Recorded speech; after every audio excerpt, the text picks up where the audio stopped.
ಪರೀಕ್ಷೆ, ಸಾಫಲ್ಯ ಪರೀಕ್ಷೆ, ಪ್ರಶ್ನೆ ಪತ್ರಿಕೆ ಮತ್ತು ಅದರ ಕೀ ಉತ್ತರಗಳ ಸಂಪೂರ್ಣವಾಗಿರ್ತಕ್ಕಂಥ ವಿಡಿಯೋವನ್ನು ತಂದಿದ್ದೀನಿ. ಹಿಂದಿನ ವಿಡಿಯೋಗಳನ್ನು ನೋಡದಿದ್ದರೆ ವಿಡಿಯೋದ ಡಿಸ್ಕ್ರಿಪ್ಷನ್ ಬಾಕ್ಸ್ನಲ್ಲಿ ಸೇತುಬಂಧ ಶಿಕ್ಷಣ ಎಲ್ಲ ತರಗತಿಗೆ ಅಂತ ಒಂದು ಪ್ಲೇಲಿಸ್ಟ್ ಲಿಂಕ್ ಇದೆ, ಅದನ್ನು ಒತ್ತಿ ನೋಡ್ಬೋದು. ಸೊ ದಯಮಾಡಿ ವಿಡಿಯೋನ ಲೈಕ್, ಶೇರ್ ಹಾಗೂ ಸಬ್ಸ್ಕ್ರೈಬ್ ಮಾಡಲಿಕ್ಕೆ ಮರೆಯದಿರಿ ಅಂತ ಹೇಳ್ತಾ, ಇದ್ದಿದ್ದು ಕೇವಲ ಮಾದರಿಯಾಗಿರ್ತಕ್ಕಂಥದ್ದು, ನೀವುಗಳು ಕೂಡ ಇದನ್ನು ಬದಲಾಯಿಸಿಕೊಳ್ಳಬಹುದು ಶಿಕ್ಷಕರಾದವರಿಗೆ. ಸೊ ವಿಜ್ಞಾನದಲ್ಲಿ ಒಟ್ಟಾರೆಯಾಗಿರ್ತಕ್ಕಂಥ ಸಾಮರ್ಥ್ಯಗಳು ಏನಿದ್ದಾವಂದರೆ, ಜೀವಿಗಳ ಪ್ರಮುಖ ಲಕ್ಷಣಗಳನ್ನು ತಿಳಿಯುವುದು, ಸಸ್ಯಗಳಲ್ಲಿ ಆಹಾರ ತಯಾರಿಕಾ ಕ್ರಮವನ್ನು ಅರ್ಥೈಸಿಕೊಳ್ಳುವುದು, ಜೀವಿತಾವಧಿಯ ಆಧಾರದ ಮೇಲೆ ಸಸ್ಯಗಳನ್ನು ವಿಂಗಡಿಸಿ ಉದಾಹರಿಸುವುದು, ಆಹಾರ ಸೇವನೆಯ ಆಧಾರದ ಮೇಲೆ ಪ್ರಾಣಿಗಳನ್ನು ವಿಂಗಡಿಸಿ ಉದಾಹರಿಸುವರು, ದೈಹಿಕ ಸದೃಢತೆಯ ಕ್ರೀಡೆಗಳು ಮತ್ತು ವ್ಯಾಯಾಮಗಳನ್ನು ಅಗತ್ಯವೆಂದು ತಿಳಿಯುವರು, ನೈಸರ್ಗಿಕ ಸಂಪನ್ಮೂಲಗಳ ಮಹತ್ವ, ವಿಧಗಳನ್ನು ಹೇಳಿ ಉದಾಹರಣೆಗಳನ್ನು ಕೊಡುವರು, ವಾಯುವಿನ ಲಕ್ಷಣಗಳು, ಘಟಕಗಳು ಹಾಗೂ ಉಪಯೋಗಗಳನ್ನು ಪಟ್ಟಿ ಮಾಡುವರು, ವಾಯು ಮಾಲಿನ್ಯದ ಅರ್ಥ, ಕಾರಣ, ಪರಿಣಾಮ ಮತ್ತು ಪರಿಹಾರ ಕ್ರಮಗಳನ್ನು ಚರ್ಚಿಸುವರು, ಆಹಾರ ದೊರೆಯುವ ಮೂಲಗಳನ್ನು ತಿಳಿಯುವರು, ಆಹಾರದಲ್ಲಿನ ಪೋಷಕಾಂಶಗಳನ್ನು ವಿವರಿಸುವರು, ಆಹಾರದ ಪೋಲಾಗುವಿಕೆ ಹಾಗೂ ಅದರ ಸಂರಕ್ಷಣಾ ಕ್ರಮಗಳನ್ನು ತಿಳಿಯುವರು, ನೀರಿನ ಭೌತಿಕ ಗುಣಗಳು ಮತ್ತು ಆಕಾರಗಳನ್ನು ತಿಳಿಯುವರು, 13ನೇದು ನೀರಿನ ಮಹತ್ವ ಮತ್ತು ಸಂರಕ್ಷಣಾ ವಿಧಾನಗಳನ್ನು ಅರಿಯುವರು, 14 ದ್ರವ್ಯದ ವಿವಿಧ ಸ್ಥಿತಿಗಳನ್ನು ಗುರುತಿಸುವ ಕೌಶಲ್ಯ ಹೊಂದುವರು, 15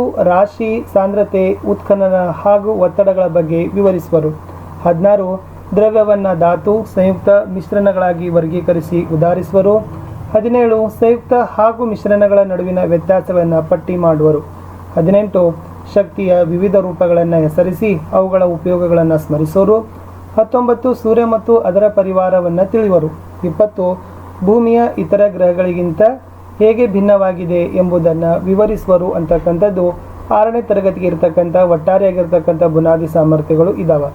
ಇನ್ನು ಇದೇ ಸಾಮರ್ಥ್ಯದ ಮೇಲೆ ನಾವೇನು ಮಾಡಿದ್ದೀವಿ, ಒಂದು ಪೂರ್ವ ಪರೀಕ್ಷೆ ಪ್ರಶ್ನೆ ಪತ್ರಿಕೆ ಮತ್ತು ಕೀ ಉತ್ತರಗಳು, ಅದರ ಜೊತೆಗೆ ಸಾಫಲ್ಯ ಪರೀಕ್ಷೆ ಪ್ರಶ್ನೆ ಪತ್ರಿಕೆ ಮತ್ತು ಕೀ ಉತ್ತರಗಳನ್ನು ನೋಡೋಣ. ಸೊ ಕ್ವಶನ್ ಪೇಪರಲ್ಲಿ ಫಸ್ಟ್ಗೆ ಹೊಂದಿಸಿ ಬರೀರಿ ಕ್ವಶನ್ಸ್ ಇದೆ, ಅ ಮತ್ತು ಬ ಪಟ್ಟಿ. ಸೊ ಇವುಗಳನ್ನು ತಾವೇನು ಮಾಡಬೇಕು ಅಂತಂದರೆ ಹೊಂದಿಸಿ ಬರಲಿಕ್ಕೆ ಪ್ರಶ್ನೆಗಳನ್ನು ಕೇಳ್ಬೋದು. ವಿಸರ್ಜನೆ, ಪತ್ರ ಹರಿತು, ಜೋಳ, ಮಾಂಸಾಹಾರ, ಕ್ರೀಡೆ, ಎಲೆ, ಏಕವಾರ್ಷಿಕ, ಹುಲಿ, ಸ್ಪರ್ಧಾ ಮನೋಭಾವ, ತ್ಯಾಜ್ಯ ವಸ್ತುಗಳ ಹೊರಹಾಕುವಿಕೆ, ಕಲೆ. ಇನ್ನು 2ನೇ ವಿಭಾಗದಲ್ಲಿ ಬಿಟ್ಟಸ್ಥಳ ಮಾದರಿ ಪ್ರಶ್ನೆಗಳನ್ನು ಕೇಳ್ಬೋದು. ಪ್ರಶ್ನೆ 6, ಡ್ಯಾಶನ್ನು ದ್ರವರೂಪದ ಖನಿಜ ಎಂದು ಕರೆಯುತ್ತಾರೆ. 7ನೇ ಪ್ರಶ್ನೆ, ಉಸಿರಾಟಕ್ಕೆ ಅಗತ್ಯವಾದ ವಾಯುವಿನ ಘಟಕ ಡ್ಯಾಶ್. 8 ಮನುಷ್ಯರಿಗೆ ಅಥವಾ ಇತರ ಜೀವಿಗಳಿಗೆ ಹಾನಿ ಉಂಟು ಮಾಡುವ ರಾಸಾಯನಿಕ ಧೂಳು, ಸೂಕ್ಷ್ಮ ಜೀವಿಗಳು ವಾಯುವನ್ನು ಸೇರುವುದು ಡ್ಯಾಶ್ ಮಾಲಿನ್ಯವನ್ನುಂಟು ಮಾಡುತ್ತದೆ. 9 ಮೂಲಂಗಿ ಡ್ಯಾಶ್ ಮೂಲ ಆಹಾರ ಪದಾರ್ಥವಾಗಿದೆ. 10 ರಾಗಿ, ಗೋಧಿ, ಅಕ್ಕಿ, ಗೆಣಸು, ಮೆಕ್ಕೆಜೋಳ ಇವು ಡ್ಯಾಶ್ ಪೋಷಕಾಂಶ ಹೊಂದಿರುವ ಆಹಾರ ಪದಾರ್ಥವಾಗಿದೆ. ಇನ್ನು ಒಂದೇ ವಾಕ್ಯದಲ್ಲಿ ಉತ್ತರಿಸಲಿಕ್ಕೆ ನಾವು ಏನು ಮಾಡ್ಬೋದು, ಪ್ರಶ್ನೆಗಳನ್ನು ಕೇಳ್ಬೋದು. ಅವೇನಿದಾವೆ ಅಂತಂದರೆ ಪ್ರಶ್ನೆ 11, ಒಣಗಿಸುವ ಮೂಲಕ ಸಂರಕ್ಷಿಸಲಾಗುವ ಆಹಾರ ಪದಾರ್ಥಗಳನ್ನು ಬರೆಯಿರಿ. 12 ನಿಮ್ಮ ಮನೆ ಬಳಕೆಗೆ ನೀರನ್ನು ಯಾವ ಆಕಾರದಿಂದ ಪಡೆಯುತ್ತೀರಿ. 13 ತ್ಯಾಜ್ಯ ವಸ್ತುಗಳನ್ನು ನದಿಗೆ ಎಸೆಯುವುದರಿಂದ ಆಗುವ ತೊಂದರೆಗಳೇನು. 14 ಘನ ಸ್ಥಿತಿಯಲ್ಲಿರುವ ಯಾವುದಾದರೊಂದು ವಸ್ತುವನ್ನು ಹೆಸರಿಸಿ. 14 ಘನ ಸ್ಥಿತಿಯಲ್ಲಿರುವ ಯಾವುದಾದರೊಂದು ವಸ್ತುವನ್ನು ಹೆಸರಿಸಿ. 15 ಎಲೆ, ಇದ್ದಿಲು ಹಾಗೂ ಪ್ಲಾಸ್ಟಿಕ್ ನೀರಿನ ಮೇಲೆ ತೇಲುತ್ತದೆ ಏಕೆ. ಇನ್ನು ಈ 15 ಲಿಖಿತ ಪ್ರಶ್ನೆಗಳಾದ ನಂತರ 5 ಮೌಖಿಕ ಪ್ರಶ್ನೆಗಳನ್ನು ಸಹಿತನೂ ಕೂಡ ಕೇಳಬಹುದು. 16ನೇ ಪ್ರಶ್ನೆ, ಶಿಕ್ಷಕರು ಕಬ್ಬಿಣ, ತಾಮ್ರ, ಬೆಳ್ಳಿ, ನೀರು ಇವುಗಳನ್ನು ತೋರಿಸಿ ಗುಂಪಿಗೆ ಸೇರಿದ ವಸ್ತುವನ್ನು ಗುರುತಿಸಲಿಕ್ಕೆ ಕೇಳಬಹುದು. ಸಕ್ಕರೆ, ಮಣ್ಣು, ನೀರು, ಉಪ್ಪು ಇವುಗಳಲ್ಲಿ ಮಿಶ್ರಣವನ್ನು ಗುರುತಿಸು. ಚಪ್ಪಾಳೆ ಬಾರಿಸಲು ತಿಳಿಸಿ, ಇದರಲ್ಲಿ ಶಕ್ತಿಯ ಬದಲಾದ ರೂಪ ಯಾವುದು. ಸೌರಮಂಡಲದ ಚಿತ್ರ ತೋರಿಸಿ ಗ್ರಹಗಳನ್ನು ಕ್ರಮಬದ್ಧವಾಗಿ ಬರೆಯಲು ಸೂಚಿಸೋದು. ಸೌರಮಂಡಲದ ಚಿತ್ರ ತೋರಿಸಿ ಗುರುಗ್ರಹ ಹಾಗೂ ಭೂಮಿಗೂ ಇರುವ ವ್ಯತ್ಯಾಸಗಳನ್ನು ಬರೀಲಿಕ್ಕೆ ಕೇಳಬಹುದು. ಇನ್ನು ಇದ್ರದ್ದು ನಿಮಗೆ ಕೀ ಆನ್ಸರ್ಸ್ಗಳನ್ನು ಕೊಡ್ತೀನಿ. ಸೊ ಈ ಪೂರ್ವ ಪರೀಕ್ಷೆ ಪ್ರಶ್ನೆ ಪತ್ರಿಕೆ ಉತ್ತರ ಪತ್ರಿಕೆಗಳಲ್ಲಿರ್ತಕ್ಕಂಥ ಕೀ ಉತ್ತರಗಳಿದ್ದಾವೆ. ಸೊ ಇಷ್ಟು ನಾವು ಏನು ಮಾಡಿದ್ವಿ, ಪ್ರಶ್ನೆ ಪತ್ರಿಕೆ ಜೊತೆಗೆ ಸೊ ಇಲ್ಲಿ ಉತ್ತರ ಪತ್ರಿಕೆಗಳನ್ನು ಸಹಿತನೂ ಕೂಡ ಹಾಕಿದ್ದೀವಿ. ಇಷ್ಟು ಉತ್ತರ ಪತ್ರಿಕೆ ಆಯಿತು.